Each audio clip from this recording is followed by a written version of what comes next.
c'est un petit casque. Et vous vous dites, mais attendez, mais qu'est-ce que c'est que ce truc-là? Ça se met comment? Comme ça? Non, dans l'autre sens. Dans l'autre sens. L'arceau derrière. Oui, parce que comme ça faisait un peu pas terrible. Hop, voilà, pour tous ceux qui sont avec nous. Sauf que quand vous l'avez mis comme ça, comme il convient, voilà. Il n'est pas dans vos oreilles. Non, non, non, il est bien au-dessus. Il est bien au-dessus, oui. Et vous écoutez quand même de la musique avec une qualité, je dirais, assez étonnante. Entendons-nous bien, c'est pas de la hi-fi, c'est pas le high-res cher à pépé. C'est bon. En fait, ce casque fonctionne par conduction osseuse. Je vous coupe 2 secondes pour pour expliquer à tous ceux qui sont avec nous en audio que je viens de mettre une espèce de petit arceau.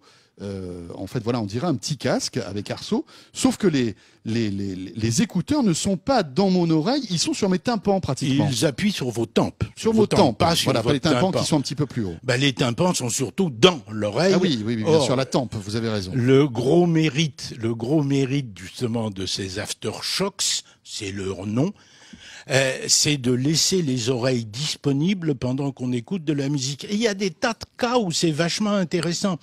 Vous êtes sportif, vous courez ou vous êtes à vélo, peu importe.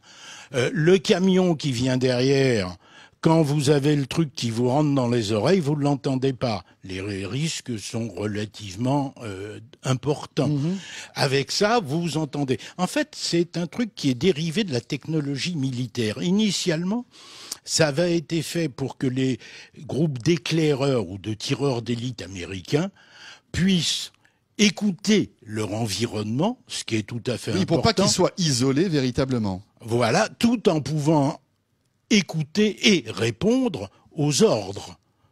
Hein? Oui, donc, sûr. Double fonction, les oreilles sont dégagées et on entend ce qui se passe autour. Alors, il y a des gamers qui se sont emparés de l'objet, gamers sérieux, tout à fait. Il y a des chasseurs de son, des ingénieurs son, qui utilisent ça plutôt que le casque qui rentre dans les oreilles. La qualité est pas aussi bonne, mais quand on fait une prise de son, savoir ce qui se passe dans l'environnement, ça peut être vachement important. Tout à fait. Il y a des sportifs, enfin, il y a tout un tas de gens. C'est très intelligent. Alors ça, c'est la toute dernière version, parce qu'il y en avait déjà eu. Elle est bien améliorée. Elle est désormais avec un arceau titane. Donc c'est indestructible. On peut le prendre, le tordre, le coincer.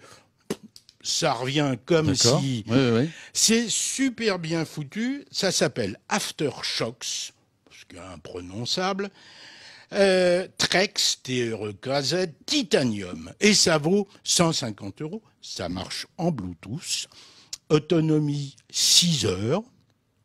Pour 1h30 de charge. Oui, c'est pas mal. Ce qui est très convenable. Et ce qui est bluffant par rapport à tout ce que je connais en conduction osseuse depuis longtemps, c'est que désormais, on a un son très, très convenable. Ouais, alors il n'y a pas de basse, mais franchement, c'est... c'est pas dans le tympan, mais c'est vrai que c'est impressionnant. Avantage quand même, c'est qu'on ne va pas abîmer les oreilles et les cellules ciliées quand on écoute 10 heures par jour. Ça fait beaucoup. Ça aussi, c'est un argument